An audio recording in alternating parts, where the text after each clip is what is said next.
How do everybody? So I've got an absolute shocking story here, which is from the Telegraph, especially in the light of Axel Redekubana and what he did in Southport and the horrors that were committed there and the supposed cover-up by not only the police but also the government, and it appears that the courts are getting involved by trying to downscale that into not being a terrorist attack. Although this isn't directly related into that, I do think this feeds into the wider mindset of the British state and just how they think about this whole situation as a whole. So here we have it. Asylum seekers loitering outside school is simply a cultural issue, according to the local police. Residents of Deanshanger in Northamptonshire have raised concerns about behaviour of migrants living in a hotel near to a primary school. We have just had 3 children murdered in Southport and 8 more brutally slashed up by the child of refugees in Southport. He's just been sentenced to about 52 years in prison. Most likely he won't ever get out, and I wouldn't be surprised if somehow they managed to get him into a secure mental health unit and then suddenly decide, oh, he is actually mental after all. Don't be surprised, by the way, guys, if that happens to Axel Redekubana. They will try and get him into a mental health secure unit, and then they'll start jabbing him every day with drugs and claiming that he is actually Fruit Loops. And then the government will go, see, we told you, he wasn't radicalised, he wasn't an extremist, he was just mentally unwell. That's what they're going to try and do with all these sorts of people. But anyway, this is happening again. Police have told migrants to adhere to cultural expectations following reports they were loitering around a primary school. Now, forgive me if I'm wrong, guys, but if I do say, I don't know, commit accidental tax fraud through totally innocent and honest reasons, I am not going to be given the expectation of, oh, well, you didn't know me, so we'll just let you off the hook. They are going to come down on me like a ton of bricks and prosecute me to the full extent of the law. And they will say, you should have gone out of your way to learn that information. It's your own goddamn fault, you idiot. We are going to make an example of you, Mr. Dave. That's exactly what would happen. But yet here we have people, because they're under the guise of asylum seekers or refugees, they get all these stupid, pathetic, soft mitten gloves put on and treated them. It's pathetic, and this is why these people commit these crimes against us, because they know that the police are just going to let them get away with it. Again, it's just like with the bloody rape gangs, guys.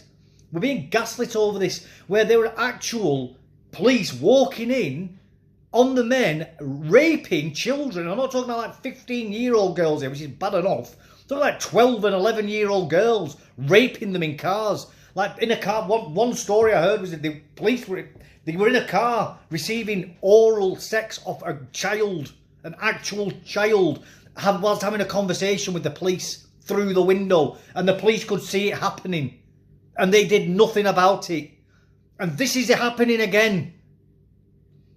This is not changing until we have serious consequences to these people in authority for failing in their duty to protect us.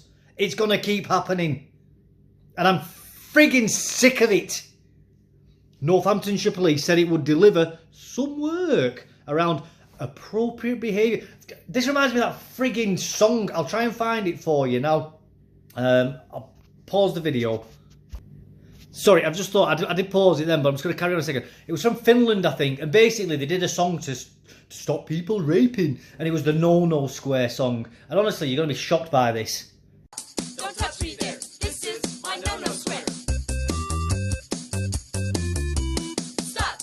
Don't touch me there. This is my no square. Yes, that was a real thing. That was Finland's response to mass gang rapes and sexual assaults by foreign men in Finland. That is the sort of mindset these people have, that some stupid dance like that would work. And this is the crap that they come out with. These people are stupid. They're actually stupid. We are being led by absolute morons who refuse to accept the basic realities of human nature. We don't live in a civilization that works by pure accident. It's been centuries of goddamn hard work of beating the British people into a goddamn civilised state of being. It's taken centuries and centuries to get to where we are today. You can't just bring people over from somewhere like Afghanistan and expect them to just step on the magic soil and behave in a civilised manner. It doesn't work like that. The force pledged to work with a hotel housing asylum seekers and set up patrols after reports of suspicious activity in the village of Deanshanger. How about you just report the frigging lot of them? How about let's just nip this problem in the bud and just frigging get rid of them? Instead of allowing these obviously dangerous people to loiter and reside in our country. And you know, under the Geneva Convention, you do actually have an inherent right to self-defence, even when the government's failing you. But I'm telling you now, if people invoke those rights under the Geneva Convention, the full weight of the Crown Prosecution Service and the police and the courts would come down on them and they try and make an example out of them. But they are not doing what needs to be done to keep our children safe. Once again, they are doing the absolute bare minimum that they can get away with here. And it's beyond sickening.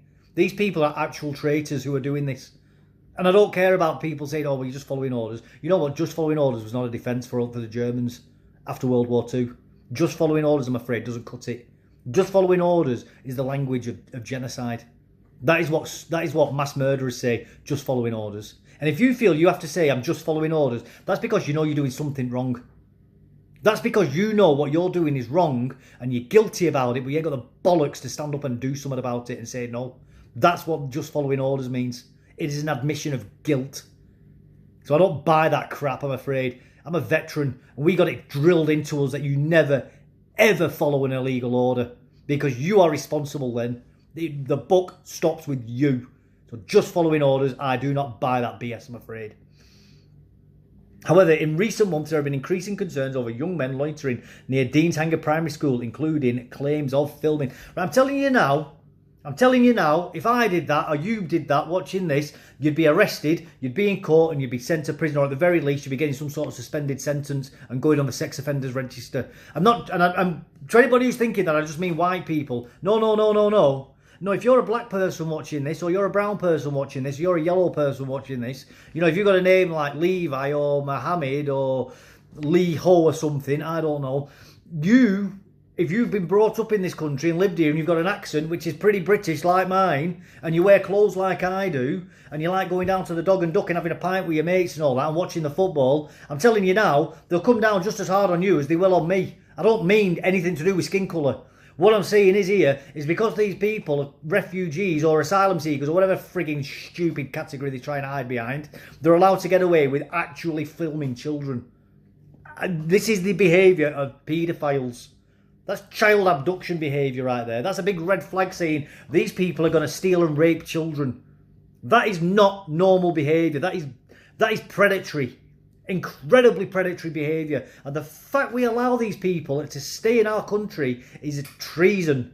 High treason against the British people. And people might go, oh, you can't commit treason against the people. You can only commit high treason against the Crown. Well, for a start, that's BS. Because King Charles II was charged with treason after the English Civil War. So yes, you can actually be charged with treason if you against not just the Crown. And guess what? Each and every one of us is a subject of the King.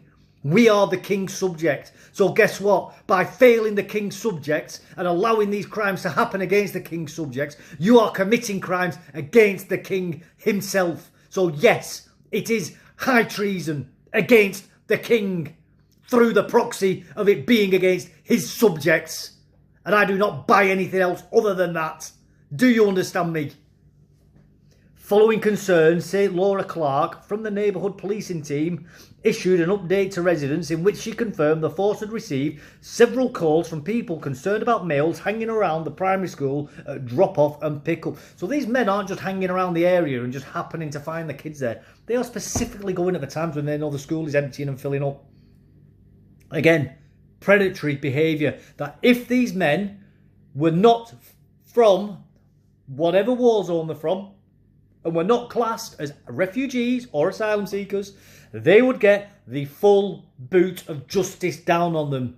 But because they're classed as vulnerable people, they are allowed to get away with crimes that none of us would be even dream of committing. Not even that we'd want to commit them. But we would not get away with these for a split second. Make no bones about that, guys. Sergeant Clark said that after speaking to people directly and having her officers attend the hotel, they had not identified a risk to anyone. There is no evidence to support that any offences had taken place. That is just pathetic, weak, BS designed to deflect, because they, just like with the kids that were getting raped by Pakistani rape gangs, they don't want to be accused of racism. They don't want to kick the hornet's nest because these people are cowards and they're more concerned about the promotions. And they are selling out our children for this, as far as, and that's my opinion. Obviously, I'm sure Sergeant Clark, whatever her name is, would say otherwise.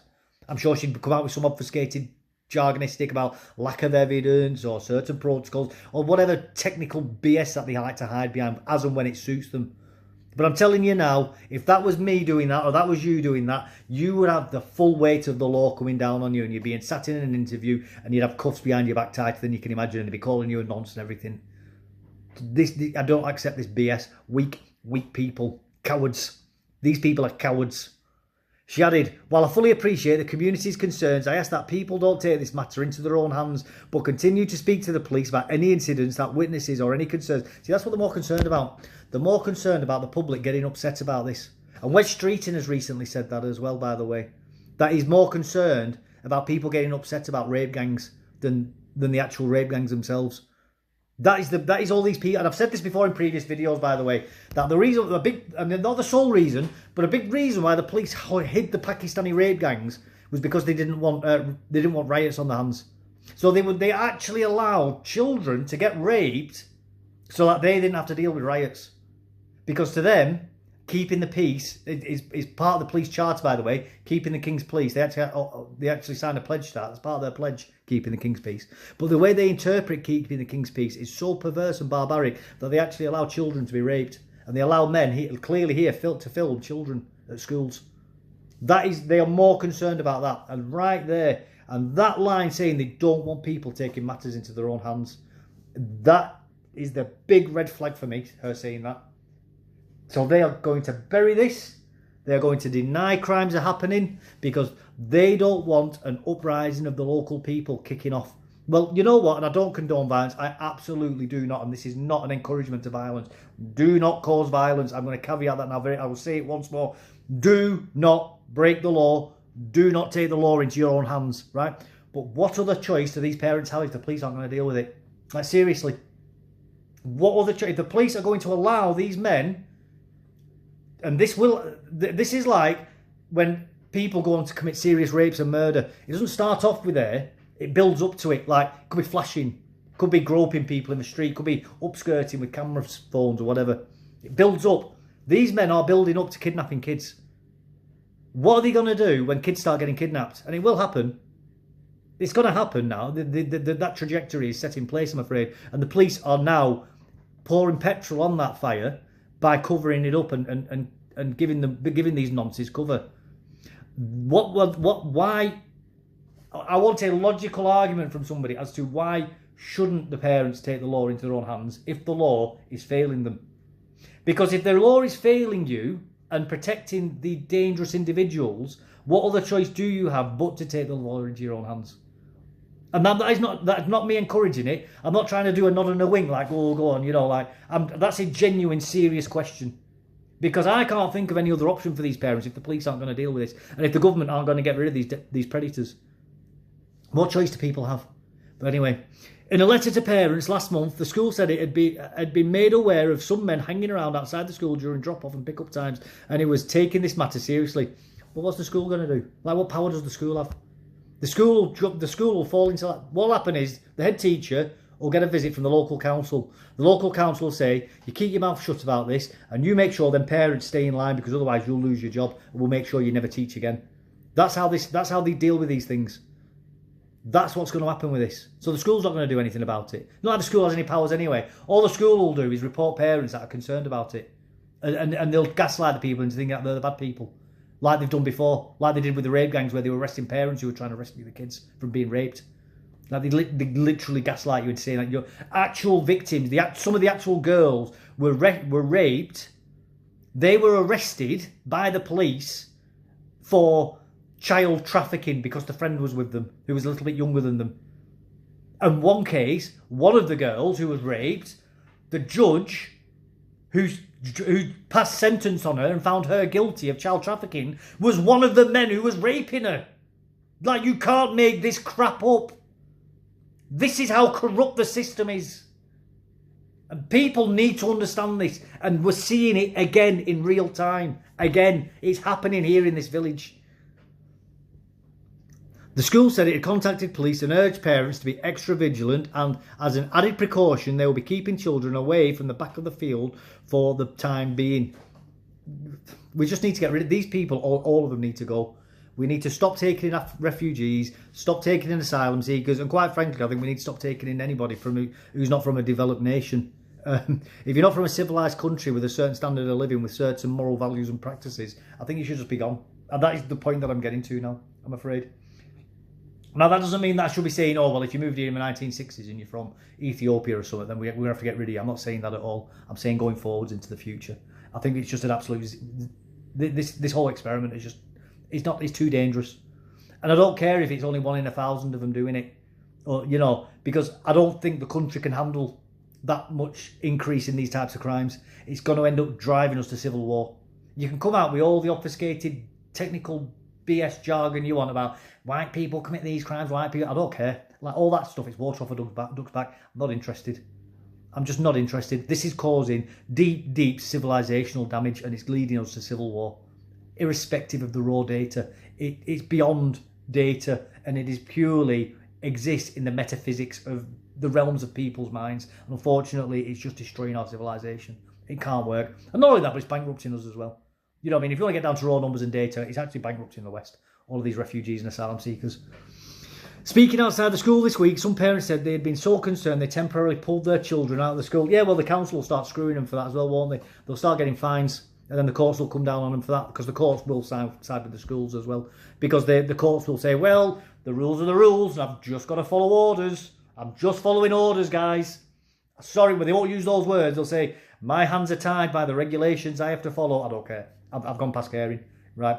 The entire system is full of traitors and weak people who should just be thrown. And we've got common law in this country, so the judges can throw rules out and they can say that doesn't fit with the situation. But they don't, because they're cowards. And if you want evidence of that, by the way, again, the rape gang scandal, not one of those gangs was ever charged or sentenced as being a terrorist, as being racist, or as being religiously motivated, even though it was clearly all of those three were happening in multiple cases, well, in all the cases pretty much, against those children. They were all targeted because they were white, and they were all targeted because they weren't Muslims. And a lot of it was related to terrorism as well. They were actually terrorising the girls, you know, threatening to burn down the houses and, you know, all this sort of stuff. You know, threatening to... One girl actually and her family were burnt alive in a house because she was pregnant. I think she was 12 years old and pregnant.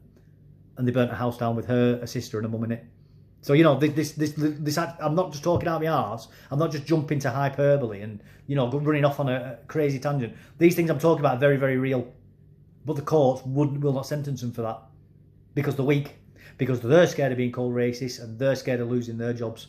They'd rather watch the country burn down. They'd rather watch our children getting raped and murdered. So long as they've got their pension. Because all they'll do is they'll convert to Islam. If the country becomes a majority Muslim country, they'll just convert to Islam and go, well, you know, country's gone to shit, but, you know, I've still got my pension. I've still got my house. Who cares about those poor people's kids? You know, they're just sacrificial lambs that could get thrown on the fire. As long as they get their pound of flesh, you know, as long as their pockets are lined, they don't care. And that's the reality of it, guys. Cowards, weak, and sellouts. Speaking outside the school, I've read that. A 129-year-old mother of 4 who was asked not to be named said she feared the men may come onto the schools. Well, there's no may about it. They absolutely will do, because these people come from war zones. And I wouldn't be surprised if a lot of these individuals have been involved in very, very serious crimes in their own countries, up to and including killing other people. So if you think a little fence around a school is going to stop them coming in, or even a bigger fence and grabbing kids, you've got another thing coming. Because these people can't see that a lot of them are inbred and a lot of them are incredibly low IQ as well. So they can't even think of like future issues of planning. They are very, very instinctive like a dog, a lot of these people. You see it with your own eyes, with the way they behave. You know, we've all seen the videos of all these criminals in the streets kicking off and flailing around. They've no future thought at all. They don't think about consequences. They think about what's happening right now in the immediate. And that's all they'll be thinking about. We can get these kids and do what we want with them. They don't care about the long-term consequences. They don't even think about these kids as being people. They're below people. They're kufar. They're non-Muslims. They're the children of the defeated. That's what they see us as. They are holy jihadist invaders. That is how they view themselves, these people. They're on jihad. And taking booty in the form of sex slaves, as we've seen with ISIS, with the Yazidi girls, in Syria is part of jihad, and it's happening here. It's just our government and the mainstream media and people in power are too weak to admit it. These people, it's the exact same modus operandi happening in our own country. But because the trains still run on time and because we can still switch our lights on, oh, well, it's not really happening, is it? It's not really happening.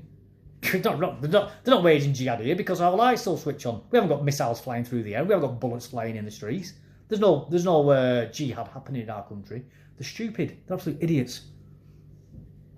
She also claimed that every day since September, the men have been stood outside. Every day since September. Every frigging day since September. Can you wrap your head around that? Can you actually wrap... This isn't just like a one-off. This is a pattern of behaviour that these people... And it's being allowed to happen in our country. We are going to see another Axel Radicobana, another Rotherham, another Rochdale happening right here at this place now because they're allowing it to happen. And if not at this school, the people who are going to this school and doing this will be doing it somewhere else. I'm telling you now, that's what's going to happen. She said since that the reports had come in, the police had been seen regularly outside the school. Her 32-year-old husband added, it's a safeguarding issue. Well, no, it's not a safeguarding. That's pathetic jingoistic language. It's not a safeguarding issue. It's a national security issue. It's beyond safeguard. It's beyond. It's an actual, clear and present danger and a threat to the children is what it is. Safeguarding, I'm afraid, doesn't cut it. That's such a technical, it's like calling the rape gangs grooming gangs. It tries to get rid of any sort of emotive thought in your head around what it actually is to try and calm people down. You know, it's technocratic language. If we call it safeguarding, it takes away any sort of imagery in people's brain. It's like why they didn't want the Axel Radicobana information publishing.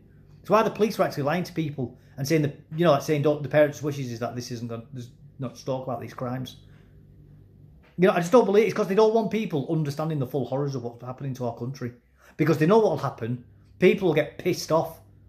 And that's what they are more concerned. They're more concerned about you getting upset than they are about protecting children. And that's what it comes down to. A 70-year-old man said he had seen men from the hotel sitting in the park outside the primary school during school hours, but they would be gone when the children were picked up. Other residents in the village, which has a population of 4,000, claim that those living in the hotel had left litter on the green. Yeah, well, that as well. They have no respect at all for the way we live. None whatsoever. And has everybody noticed the amount of fly tipping that now goes on around the country? I drive for a living. I can't believe down the sides of the road how much litter there is now. Down the side. And I'm not just saying that's down to immigrants. But what I am saying is it's been started by immigrants coming into the country and littering. And now British people are now doing it as well. It's a social contagion, which is good. We never used to have littering everywhere before mass immigration. We never used to have fly tipping everywhere before mass immigration. Yeah, it was a problem, obviously. Like spitting has always been a problem, but it was never as widespread as it is now. It's the social decay that's happening in our society, and it's being driven by mass immigration. Like I say, people have always littered, but it was all socially frowned upon until recently.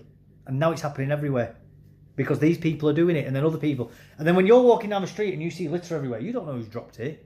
And some people go, well, I might as well drop my litter now. Because it catches on. It's the broken windows theory. If you don't know what that is, I suggest you look into it. The green is supposed to be the most important part of this area, but when they come back from the shop, they leave the rubbish here. A 64-year-old woman said, yeah, well, they do it on purpose. It's a way of desecrating what they see as being an important place for us. So it's a way of claiming an area and actually asserting dominance over an area by desecrating places that we deem what are important to us. It's why they smash statues up, and it's why they rip art up in countries. Like when you see these Islamic revolutions happening, you'll see them going around destroying it like ancient monuments and like pulling down Roman architecture and things like that, smashing up the statues and things. It's a way of asserting control and dominance and saying we're in charge.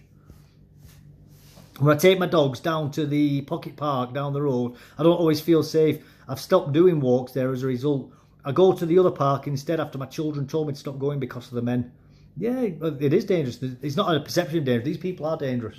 And I will say that as a statement of fact, these people are dangerous. They come from incredibly dangerous countries where the only way you can survive in those countries is by being dangerous yourself. And a lot of these people are going to be the dangers from those countries. Because they don't have a big red light above their head that indicates that they're the dangerous person or they're just the victim of living in a dangerous country. And even the victims in the dangerous countries tend to be very dangerous people themselves as well. Because the only way you can survive in those countries is by being, guess what? Dangerous and aggressive and hostile to other people. That's just how they survive. Because weakness gets you killed in those countries. That's just the reality of it. When I take my dogs down to the... Oh, I read that. I was nervous. It was not nice to trust them. But when there are just a couple of men hanging around and I'm just alone, it's just not safe. I just do not want to walk anymore. No, there you go. A beautiful little village has been ruined by cultural enrichment and diversity. These people who live there, that's their home, have had these foreigners foisted upon them. If this was happening in other countries, people would be up in arms about this. Like if you dumped like Chinese men into African villages, people would be kicking off and calling it colonisation and saying, we can't believe China are dumping their people into these cities or these towns and these villages, ruining the local culture, values and traditions of those areas. Disgusting. But it's allowed to happen in our countries, isn't it? These little villages where these people have lived there probably for centuries. You know, one of my grandmother's surnames was Cranshaw. Now I live in Lancashire. Believe it or not, Cranshaw is an Anglo-Saxon name.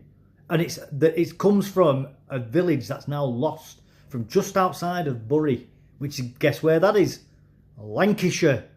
That means my family have lived in this area for over 1,000 years.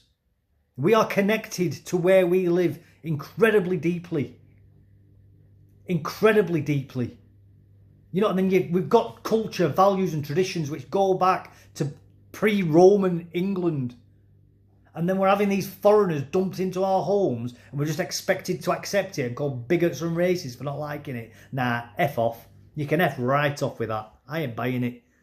This is colonisation by the third world, and it's been foisted upon us by our own supposed leaders who hate us, in my opinion.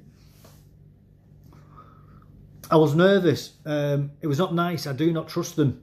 But when there are a couple of men hanging around and I'm just alone, it's not safe. I don't want to walk anymore. No, I'm not surprised, especially when they're older people. I wouldn't want to walk around them because these people won't think twice about stabbing you. And they don't fight fair. They don't fight nice. And they will just they'll stamp on you and kick you, bite you. They are horrible, horrible people who are the facts. I've seen it with my own eyes, by the way, when I've been in Afghanistan. You know, I'm not just making this up. I've experienced these cultures firsthand, and in Iraq as well.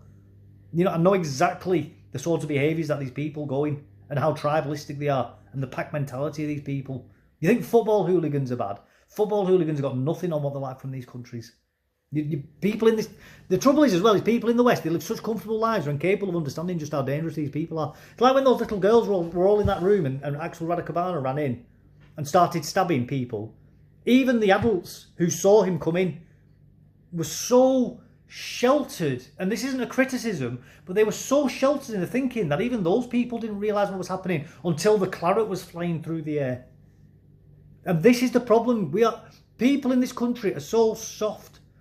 They are just so soft and privileged in how they've lived their lives that they can't even imagine just how dangerous and violent people from other parts of the world can be. It'd be like letting your pet dog, or if you've got a pet rat or a rabbit, go live out in the wild. They wouldn't last a day. They get eaten alive, literally. Well, it's the exact same thing. It's the exact same thing. Two men, aged 23 and 29, said they were from Eritrea, while a 24-year-old said he was from Tunisia and that they've been staying at the hotel from war-torn countries. War-torn, dangerous countries where they've got insane levels of violence and rape in those countries, where rape is a weapon of war. And it's something that people engage in en masse, like gang rapes and things like that, burning people alive and all these other things. Not so much Tunisia, but even Tunisia is quite a stable country, but even Tunisia is still a very violent and poor country. There's still crazy crimes there. I think it was Tunisia where those Swedish backpackers got their heads cut off in the mountains, weren't it, a few years ago? Dressed in a black coat, the 24-year-old said that he wanted to live in Britain because it was safe. Yeah, well, unfortunately, yeah, it is safe. But it's safe because of the people who live here. Wherever this person's from, why do you think that country is not safe? Is it because of the topography of the landscape? Is it because of the architecture? Is it because of the trees? Is it because of the weather?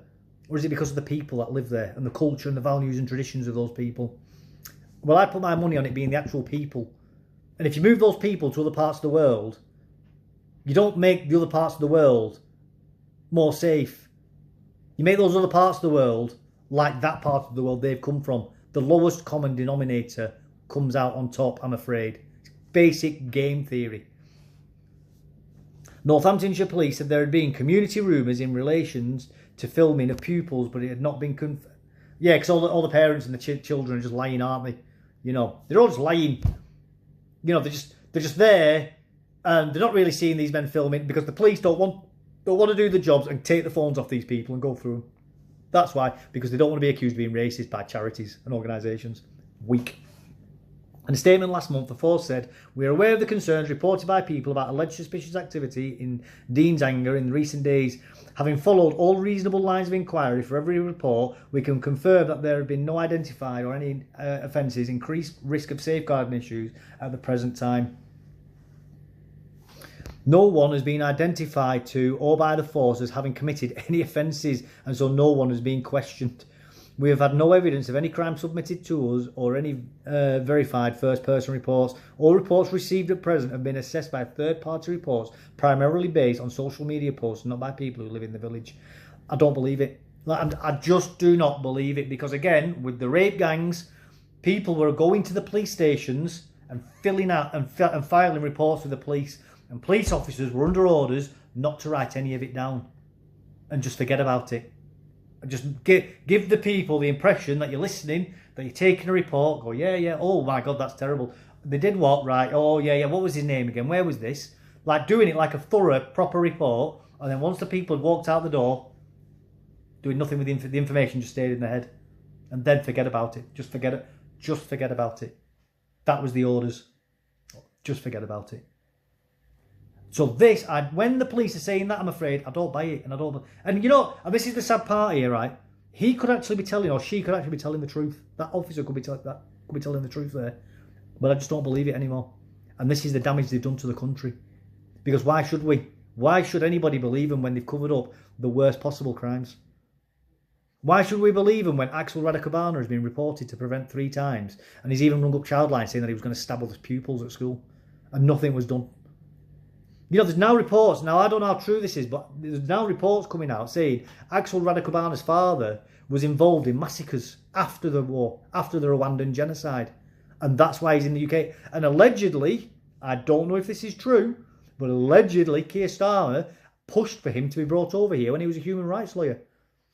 If those things are actually true, and even though I don't know if they're true, but the fact that people are even saying that now casts doubt in my mind. Just the fact people are saying those things. This is how bad, because once upon a time I would have gone, nah, it's a load of shit that. Why should I believe that? But that's the problem now.